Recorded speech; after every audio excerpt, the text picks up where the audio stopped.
Hi, this is First Tempo again after some while, and today I have the privilege to welcome Moses Nalocca, motivational coach, speaker, and also a book author, also translated in Bulgarian. Moses, thank you for being in the podcast, and I'm very glad to have you here.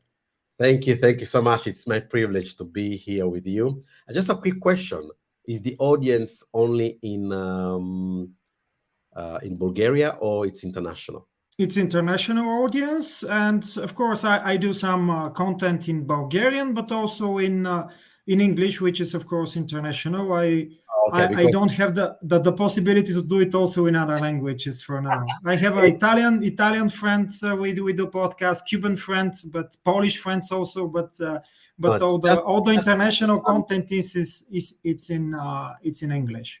just to understand what language to speak, whether Yeah, English, yeah, Italian, yeah. or a little bit of Bulgarian. Yeah. uh, can we start with your story? Because as long as I read, you were born in Uganda and then lived in Italy. The Yes, only thing I know about Uganda is Idi Amin Dada in the movie Last King of Scotland. yes. Can you tell us about your story? How about your childhood, and then how did you start this work as a motivational coach? Well, as a child, I was born in Uganda, lived there till I was 5, approximately, yes. And then we moved with all my family in Italy, as my dad had a scholarship for an engineering advanced training, and we moved to Italy. And I did all my education in Italy up to uni. And to make the story short, my mom has been one of my greatest inspirations, and she always told me, do not strive for mediocrity, always aim for higher. And that helped me in my sports career, in the sports career of my brother. My brother was a Italian national athlete champion. And then because of some injuries, he could not go ahead with a better glorious career. So I've always had that approach: never settle for mediocrity, always point for the highest level, always point for the highest, um, always aim for the highest target. So I am the product of the product, and coaching helped me achieve incredible results in my career and incredible results as a human being. So, because I become the product of the product, then I made it my mission to help others achieve impossible results and aim to get incredible results. Yeah, you became popular in Bulgaria with working with our Olympic champion from 2 years ago, Ivet Goranova, in the karate. And actually, I have a very probably a strange story with that, because I we have with my family we have a business there, and when the anthem just started, the Bulgarian anthem, I started crying because I don't know if you know, but that was our first Olympic title in 13 years, since Absolutely. 2008. And there Yeah. were some foreigners in the shop, and they were probably thinking what is happening, because it was very strange that I was just started crying. Is that it was just very emotional, and we know you from working with Yvette, and uh, she she talked a lot about you in the interviews. But my question is, in terms of working with sportsmen and sportswomen, where is the place of motivation among the technical skills, the physical preparation, and the tactical preparation? Is it more important? Is it less important? Is it important? Is it just an addition to all of the other elements? Let me tell you one thing, first of all. There is a serious danger. The danger is this: all athletes are the best in what they do. I work with the best athletes in several sports, whether it's volleyball, whether it's athletics, whether it's football, whether it's karate, golf. I work with the best of the best. The point is this: they work all their life, every single day, multiple hours on the technique, the tactics, and the schemes, and what has to be done mechanically. But then when it comes to the performance, when it comes to the day, you cannot do more reps or more abs or more tactical scheme schedules. No, it's the day of the game, it's game day. So, what's the difference that makes the difference with an athlete? It is the psychology, the mindset. So, for those of you who are listening right now, let me tell you 80% of your success as an athlete, as a sports person, is your mindset, your psychology. 20%, and sometimes only 10, is all the mechanics, all the things you have done because you have practiced it so much that it's already in you. But nobody practices on this. I have a swimmer who was amazing, was great, but every time before the clap and diving into the water, she had that millisecond of paralysis. She was paralyzed. Why? Because she was thinking and looking at the other athletes and remembering the last time that things didn't go the right way when she reached last and all those things. When we worked together, we literally shift that perspective, and that allowed her to stay focused. And as soon as it was time to jump in the water, she was actually in the perfect spot, and since then she has never reached less than second in position. So yes, I totally believe that it's not about motivation, because athletes like those who are watching us right now, they train 6 to 8 hours a day. They don't see the family at all. I was working with this volleyball athlete who is in Italy, the biggest, best volleyball league, and the only time he was coming back home was only in the break of summer for those couple of days getting ready for the VNL. So no Christmas, no Easter, no family, no friends, nothing. So there's a lot of sacrifice. So what happens? There is motivation. So motivation is a motive to do an action. So you have motivation. You who is watching us right now in this podcast, you have all the motivation. So you don't need me to motivate you. You need me, or you need somebody like me to be able to help you manage your emotions, manage your state when you need to bring in your techniques, your mechanics, your power. That's the only thing. And how do you build this confidence in having all these elements together? Because you said you have the doubts, you have the memories that you didn't do it in the best possible way the last time. So what is the mechanism? Of course, it depends on the person, but what is the in your opinion, what is the mechanism to build, of course, just gradually this confidence? Well, if we look at the word confidence, confidence comes from Latin, which means confidere, which means with trust. So we need to build back that trust that you have already as an athlete in yourself. So most of the times, what I work with identity. Number one. So what happens normally when I work with athletes, I together we change the name. So if your name is Michael, okay, we change the name because on the name Michael, there are different memories when you lost the final, when you didn't qualify. So every time somebody calls you Michael, you are bringing in all that heritage of those memories. So I changed the name. Why? Because you will never perform differently from the way you see yourself.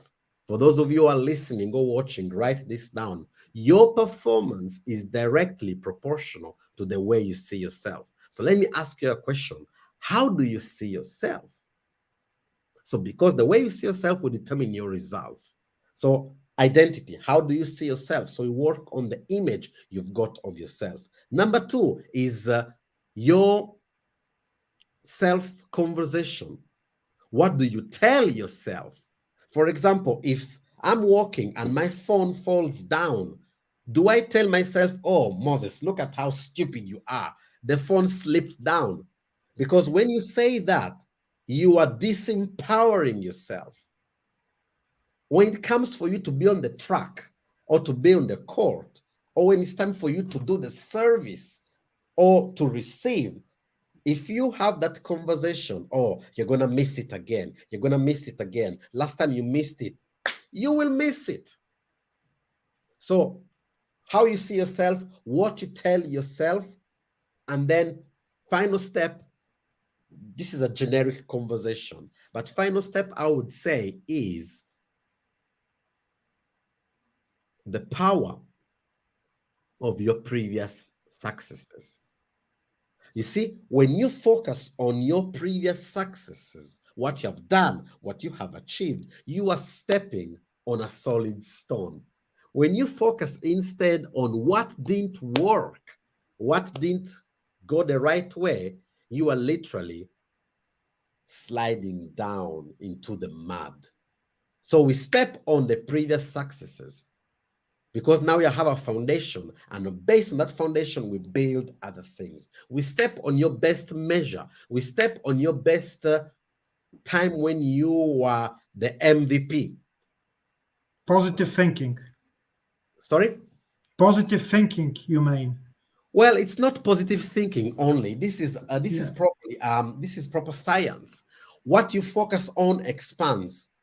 So it's not positive thinking like I don't know how to play volleyball, but I'm positive. I can go and play. No, Yeah, of course. that's stupid positive thinking. I'm talking of a science of focus. When I, what you focus on expands. and you mentioned that you work with, for example, swimmers, but also with volleyball players. Yes. Does the approach differ in terms of the one of them is playing a collective sport as volleyball, and the other one is individual sport as swimming, for example? How does the approach differ?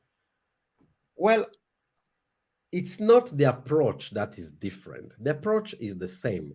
The fact is that when you are with a team, no matter how strong mentally you are, the other team players have to raise up. Let's look at Real Madrid, the glorious Real Madrid that won 3 Champions League in a row. Or let's think about Trentino Volleyball in Italy that won in series of in a row the Scudetto. And one of the greatest trainers was Mr. Rado from Bulgaria.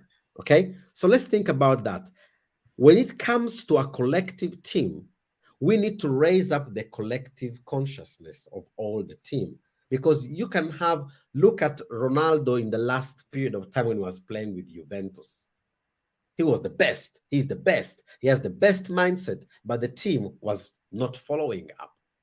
So when it comes to a collective team, it has to be done a collective work. So when I work with teams, I make sure that we elevate everybody. Think about Michael Jordan. He managed to win 6 rings in basketball and 6 NBA titles. But the team that he had with Rodman and all these other players, they were all looking at him and they were all aiming to the same goal. So individual sport, I can tell you, is even harder because there you're alone. It's you against you. Collective sport, it's you, but you're not alone. So you've got the team that compensates. But doesn't matter how great you are with your mindset, if you have a team who does not believe, who does not see it the same way, you won't have the same results. Look at Paris Saint-Germain. Great team of individuals, but there's no collectiveness. Look Yeah, I at can. like Trentino, who won in the past so many titles. There was a collectiveness. Yeah, I can remember this quote from Phil Jackson, the Chicago Bulls coach, in one of his books, I believe the 11 Rings book. Trust in your players in order to make them better. Yeah. As teammates, not only players. Just it's not on also the perspective, not only the perspective of the coach, but also as a player who has teammates. But I have another quote, a favorite of mine, which I'd like to introduce now. It's a quote from the one of the greatest American presidents, Franklin Delano Roosevelt. The only thing we shall fear is the fear itself. How does this one relate to sport and the psychology of sports, men and women? Well, in my book, More, which is in English, and I had the privilege of translating it. The In first translation Bulgarian? has been in Bulgarian, and now we're going to do it in Dutch, in Italian, in Portugal, and Spanish. But in this book, More, I talk about one element which is really important. It's normal to be afraid. So once we understand that fear is normal and we embrace fear, guess what we need to do right now? We need to dance with fear. Dance with fear. So when it comes to athletes, especially when it comes to a special important moment, and they are afraid, okay? I always work on with one thing. Keep your eyes and visualize your target, your goal. Ivet Goranova was afraid of only one person at the Olympic Games, which was the Ukrainian Yuga. But, Angelica, yeah. but we worked, this is the flag that we used when we were working together. Okay. And we worked on that as keep imagining and keep on seeing with your eyes yourself singing the national anthem. Let me give you a scoop. That's why when there was a national anthem, she was in tears because we had seen that moment even before going to Tokyo. So dance with fears. Don't try to run away from them. You can't run away from the fear. Face it and dance with it. What does it mean, dance with it? Make it as small as nothing and keep your eyes focused on the goal, because fear is always going to be there. Just understand how to dance with it. And normally, working with so many athletes, I've realized one thing. They are afraid of not being loved, and they're afraid of not being good enough. What does that mean? Oh, Moses, what are you talking about? Because athletes, they may be afraid of failing, of losing. You're not afraid of losing. You are afraid that you may disappoint somebody who has been looking at you. You're afraid of disappointing your trainer. You're afraid that your trainer won't call you again, that won't love you. Do you understand me? Do you follow Yeah, me? yeah, Okay. So, how do we deal with this fear? Well, just dance with it, acknowledge it. Well, do you know what? The reason why I'm afraid is that if this doesn't work out, I will be ashamed to go back in my city. I have the entire nation looking at me. I will disappoint them. And what do I do normally when I ask my athletes? I ask them, what will happen if we don't make it? Will you die? Will the president come and kill you? Oh, no, Moses. So what are you afraid of? Just go and do your best because you are ready. And I always tell them this, and I say it in Bulgarian, Akoneti koidruk. If not you, who else? That title is yours. That medal is yours. That cup is yours. That championship is yours. See it as though it's yours and just go and collect it that day. That's what I did with Yvette. Look at the medal and just go and get it. Yeah, perceived fear is normal. And then another quote I like from first for a very first time I heard it from the Mercedes F1 chairman Toto Wolff: make the worst case scenario look good. So if you perceive the worst case scenario as good one, so nothing bad can happen actually. Let me translate it in as a coach. What does that mean? I I like that quote. I like Toto. By the way, I'm in London, and not far away there's the area where Mercedes builds the cars in Yeah, UK. Barclay or yes, Yes, I'm yes, not the sure. Yeah. Formula One. Yes. So let me translate those words like in a coaching way. I always tell my athletes, exchange your expectations for appreciation. Trade your expectations for appreciation. In this other book called Gratitude, which Kibea is working on it in Bulgaria at the moment, but this has just been released 2 weeks ago in UK. In this book, Gratitude, I go through certain exercises that I've done with all my athletes. When you step on being grateful, what's the worst thing that could happen? Nothing. If you are grateful for your family, grateful for being an athlete, be grateful for being in the national team, when you fill yourself with gratitude, you are tapping into a strength, a new force that I don't care what happens. I'm already deeply grateful for who I am, for what I've done, for what I have achieved. So, gratitude is a great antidote I share with all my athletes. Ex trade your expectation for appreciation. The more you're grateful, the more you can't be fearful. The more you're grateful, you can't be anxious. The more you're grateful, you can't be in panic. Does it make sense? Yep. And another one, which is related to objectives. What is the nature, you believe, the nature of objectives a sportsman or woman should define? Should they be big or smaller, long term or short term? Because if you have a long term objective and you didn't reach it in the way you want, you can be disappointed from you. But if you can just divide them in small objectives with short term objectives, that could probably work better. All right. So, first of all, a disappointment is an appointment not met. That's what a disappointment is, an appointment not met. How can we avoid that? First of all, when you set up your targets and your goals, you should have long term goals like the Olympics, because it's a Yeah. 6 to 4 years preparation. But then during the year, during the months, you have other small competitions to get there. So enjoy the journey. The gold medal is not the medal itself.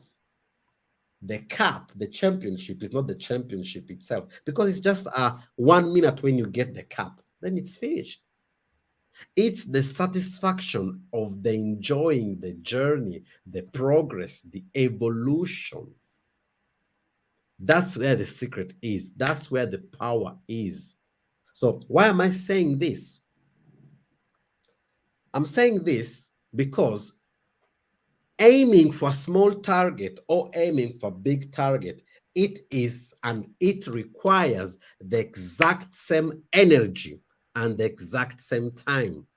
So you'd rather aim for the big one, because if you aim for the first place on the podium, worst case scenario, you may be second or third.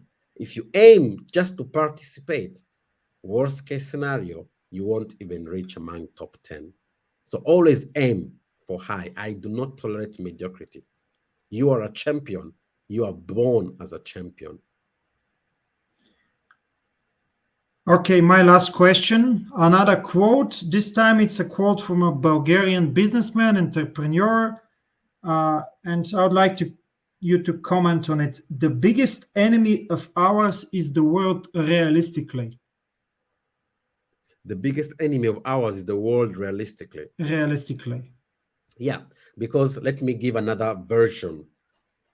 The biggest enemy of you is you. Why?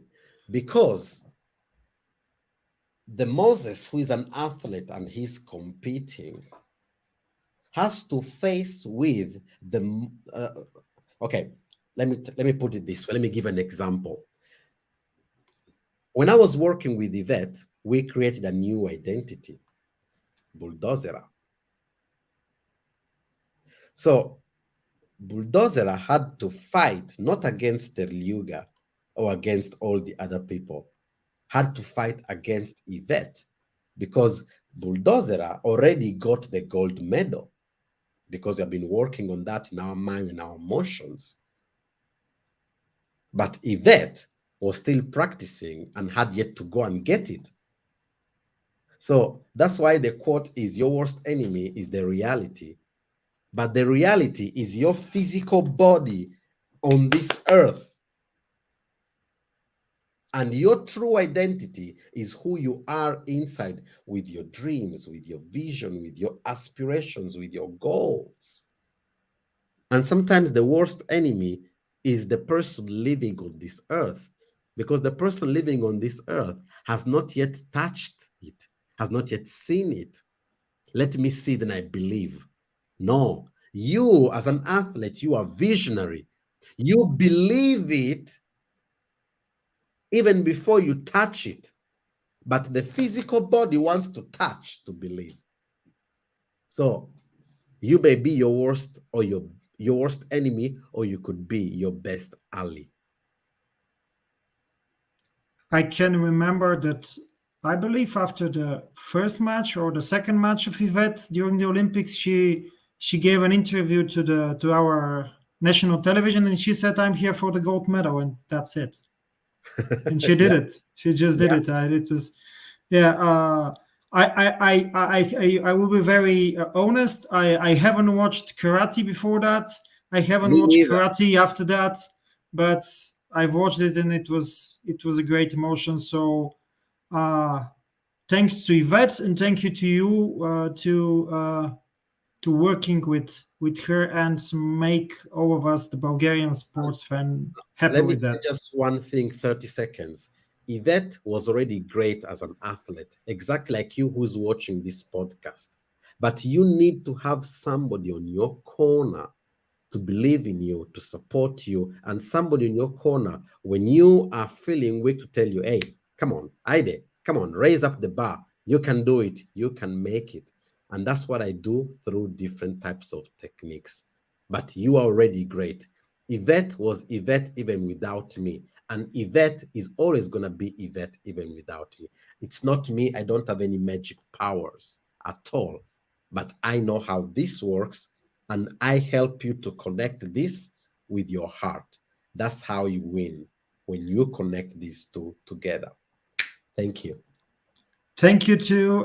Thank you for being in the podcast, and I was very happy to have this conversation with you, and I'm sure that it will be very useful for anyone who watched it or listened to it. And thank you again for being in the podcast. Thank you. Thank you. Ciao.